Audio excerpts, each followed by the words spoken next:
The chainsaw roared to life as Jason watched in horror, helpless to stop his neighbor from hacking down the majestic oak that had stood tall in their shared yard for over 50 years. Just as the final crack echoed through the air, a police siren pierced the silence, setting in motion a chain of events that would change everything. Jason's heart pounded as the officer approached, notepad in hand. "Sir, I'm afraid you're under arrest for the illegal destruction of a protected tree." "What?" Jason's neighbor, Harold, sputtered. "I had no idea it was protected. I was just trying to clear some space in my yard." The officer shook his head. "Ignorance of the law is no excuse. This tree was designated as a historical landmark by the city. You'll both need to come with me to the station." As they sat in the back of the police car, Jason could feel the weight of the situation sinking in.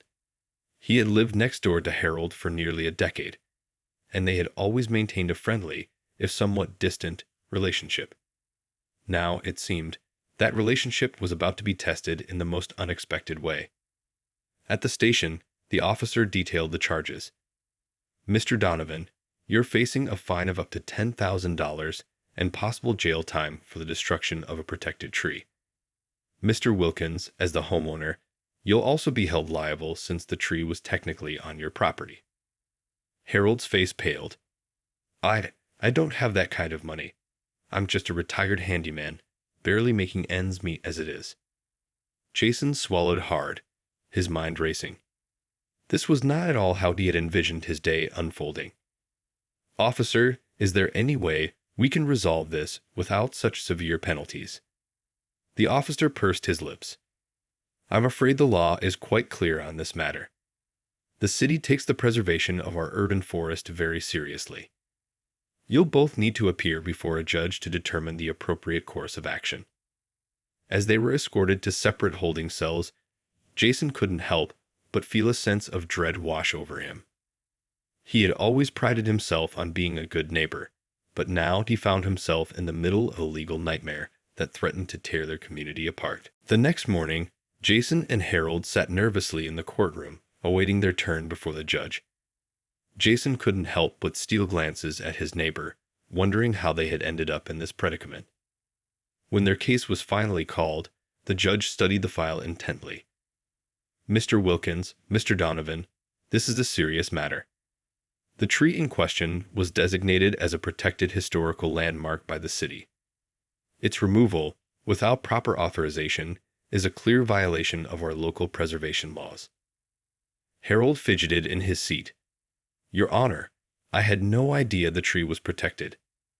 I was just trying to tidy up my yard a bit. I never meant any harm." The judge raised a hand, silencing him. "Ignorance of the law is not a valid defense. You both face significant penalties for your actions." She paused, her gaze fixing on Jason. "However, I'm willing to consider a more lenient sentence if you two can come to an agreement on how to rectify the situation." Jason felt a surge of hope. "Your Honor, if I may, I believe I have a solution that could work for everyone involved." The judge leaned forward, her interest piqued. "I'm listening." Jason took a deep breath. "Well, Your Honor, the tree in question was the centerpiece of our shared yard. It provided shade, beauty, and a sense of community for the entire neighborhood. I would be willing to cover the cost of replanting and caring for a new tree, as long as Harold agrees to maintain it as part of our shared outdoor space." Harold's eyes widened. "You'd do that? After what I've done?" Jason nodded. "I believe in second chances, Harold. And I think the tree was as much a part of our neighborhood as it was your yard. If we work together, we can make this right." The judge considered the proposal, a small smile tugging at the corners of her mouth. "Very well. I'm inclined to accept this arrangement, provided you both agree to the terms and conditions." As Jason and Harold shook hands, a sense of relief washed over them. The road ahead might not be easy, but they both knew that by working together, they could find a way to heal the rift and restore the balance in their shared community. Over the next few weeks, Jason and Harold put their heads together to figure out the best way to honor the fallen oak tree and restore the shared space they once treasured. They decided to plant a new sapling in the same spot, taking care to ensure it was a suitable replacement for the beloved landmark. As they worked side by side, tending to the young tree, the tension between them began to ease. Harold expressed his genuine remorse for his actions, and Jason could see the sincerity in his eyes. "I really am sorry, Jason," Harold said one afternoon as they watered the sapling. "I had no idea that tree was so important to the community. I feel just awful about what I've done." Jason nodded, understanding. "I know, Harold, and I appreciate you working with me to make this right. It's not going to be an easy road, but I believe we can turn this into a positive thing for all of us." Harold smiled tentatively. "You know, I've lived next door to you for years, but I don't think we've ever really talked like this before. Maybe this whole mess is a blessing in disguise, in a way." Jason chuckled. "I suppose you could look at it that way. And you know, I'm just glad we were able to come to an agreement that the judge approved. It could have been a lot worse for both of us." As they continued their work, Jason couldn't help but feel a sense of cautious optimism. Perhaps this experience would bring them closer together as neighbors, and they could use it as an opportunity to build a stronger, more connected community. Over the next few months, Jason and Harold diligently tended to the young sapling, watering it, pruning it, and carefully monitoring its growth. They even enlisted the help of other neighbors, who were eager to see the new tree thrive and become a centerpiece of the shared yard once again. As the sapling grew taller and stronger, Jason couldn't help but feel a sense of pride and accomplishment. It was a tangible symbol of the work they had put in to heal the rift and restore the balance in their community. One sunny afternoon, as Jason and Harold were admiring the progress of the young tree, their peaceful moment was interrupted by a knock at the gate. A well-dressed man in a suit approached them, a serious expression on his face. "Gentlemen, my name is Thomas Garrison, and I represent the Fairview Development Corporation. I'm afraid I have some rather unpleasant news for you." Jason and Harold exchanged a concerned glance. "What's this about?" Harold asked, his voice tinged with trepidation. Mr. Garrison cleared his throat.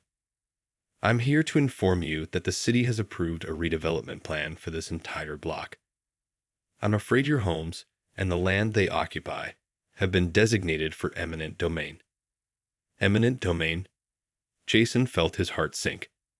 "But that tree we just replanted is a protected landmark. You can't just bulldoze it."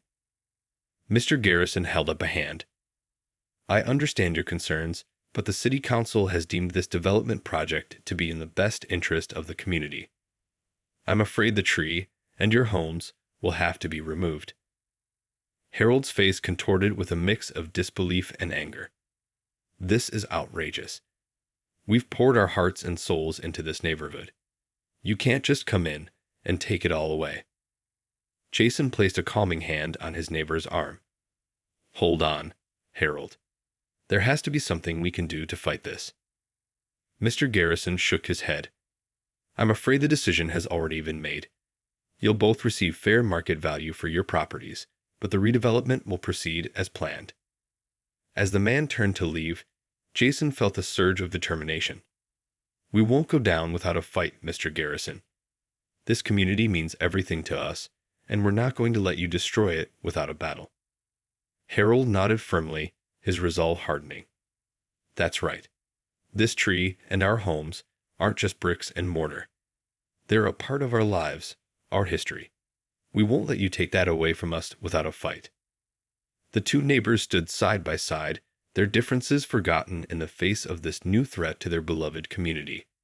They knew that the road ahead would be long and arduous, but they were determined to do whatever it took to protect the place they called home. In the days that followed, Jason and Harold sprang into action, determined to rally the entire neighborhood against the impending redevelopment. They went door to door, sharing the news and urging their fellow residents to join the fight. To their surprise, the community response was immediate and overwhelming. Neighbors who had once been strangers now stood united, incensed by the city's decision to displace them and destroy the beloved landmark tree. "This is our home," cried Mrs. Petrovna, a fiery elderly woman who had lived on the block for over 50 years. We won't let them take it away from us without a fight. The groundswell of support emboldened Jason and Harold, and they quickly organized a town hall meeting to discuss their strategy. Dozens of residents packed the community center, their faces etched with determination. "We need to go to City Hall, demand a hearing, and make our voices heard," said a young mother named Liz. "This redevelopment project is nothing more than a land grab, and we won't stand for it." The crowd erupted in thunderous applause, and Jason knew they had the momentum they needed to take on City Hall. He and Harold worked tirelessly, rallying the troops and preparing for the upcoming battle. In the midst of the chaos, the yum sapling continued to grow, a silent symbol of the community's resilience and refusal to back down. Jason and Harold tended to it with renewed vigor, their eyes shining with hope. "We're going to win this, Harold," Jason said one evening as they watered the tree. "This community is worth fighting for, and we're not going to let them take it away from us without a fight." Harold nodded, a newfound resolve etched on his weathered face. "Damn right, Jason. This is our home, and we're going to protect it, no matter what it takes." As the sun set, casting long shadows across the shared yard, the neighbors gathered once more, their spirits high and their determination unwavering. The battle for their community had only just begun. The day of the city council hearing arrived, and the community center was packed to the brim with concerned residents. Jason and Harold, standing side by side, waited anxiously as the council members filed in and took their seats. When the mayor finally called the meeting to order, Jason stepped forward, his voice clear and unwavering. "Honorable members of the city council, we are here today to implore you to reconsider the proposed redevelopment plan for our neighborhood." The mayor held up a hand, his expression stern. "Mr. Wilkins, we understand your concerns, but the decision has already been made. This project is crucial for the city's economic growth and development." Liz, the young mother, stood up, her eyes blazing. "With all due respect, Mayor, this isn't just about economic growth. This is our home, our community. You're proposing to rip the heart out of our neighborhood, and we won't stand for it." Murmurs of agreement rippled through the crowd, and the council members shifted uncomfortably in their seats. Harold stepped forward, his weathered face etched with determination. "Mayor, we're not here to argue the merits of your project. We're simply asking you to consider the human cost. This community has been here for generations. We've built our lives, our families, our memories in this place. Surely, there must be a way for us to coexist." The mayor's expression softened slightly, and he leaned forward, his fingers steepled. "I understand your concerns, Mr. Wilkins, but the fact remains that this redevelopment plan has already been approved. The wheels are in motion, and there's simply no way to stop it." Jason felt his heart sink, but then a thought struck him. What if we could prove the tree is worth preserving? What if we could demonstrate its historical and ecological significance to the city? The mayor paused, his brow furrowing. "Go on." Jason felt a surge of hope. "We've been caring for that tree, nurturing it back to health. Surely, it deserves to be protected, just like the original one that was unlawfully destroyed." The council members exchanged glances, and the mayor leaned back in his chair, considering the proposal. "Very well, Mr. Wilkins. If you can provide us with a comprehensive report on the tree's significance, we'll be willing to reconsider our decision." As the crowd erupted in cheers, Jason felt a wave of relief. They had bought themselves some time, and he was determined to use it to save their beloved community. In the days that followed, Jason and Harold sprang into action, recruiting a team of volunteers to research the history and ecological importance of the young sapling. They pored over old records, consulted with arborists and botanists, and compiled a comprehensive report that they hoped would sway the city council. As they worked tirelessly, the community rallied behind them, offering their time, resources, and expertise. Neighbors who had once been strangers now stood united, determined to save the place they called home. One evening, as Jason and Harold were reviewing the final draft of their report. A knock came at the gate. To their surprise, it was Mr. Garrison, the representative from the Fairview Development Corporation. "Gentlemen, I must say, I'm impressed by the passion and dedication you've shown in defending your community," he said, his voice tinged with a hint of respect. Jason eyed him warily. "What do you want, Mr. Garrison?" The man cleared his throat. "Well, I've been authorized to make you an offer. The city council has agreed to reconsider the redevelopment plan, but only if you're willing to accept a fair market value for your properties." Harold's eyes narrowed. "That's a nice offer, Mr. Garrison, but this isn't about the money. This is our home, and we're not going to let you or the city take it away from us without a fight." Mr. Garrison raised his hands in a placating gesture. "I understand your position, but surely you must see the practicality of accepting a generous offer. The city is determined to move forward with this project, and they have the power of eminent domain on their side." Jason shook his head firmly. "We're not interested, Mr. Garrison. We've put too much into this community to just walk away. We're going to fight this, and we're going to win." The man sighed, a hint of resignation in his voice. "Very well. I admire your tenacity, but I must warn you. The city council is not known for its patience.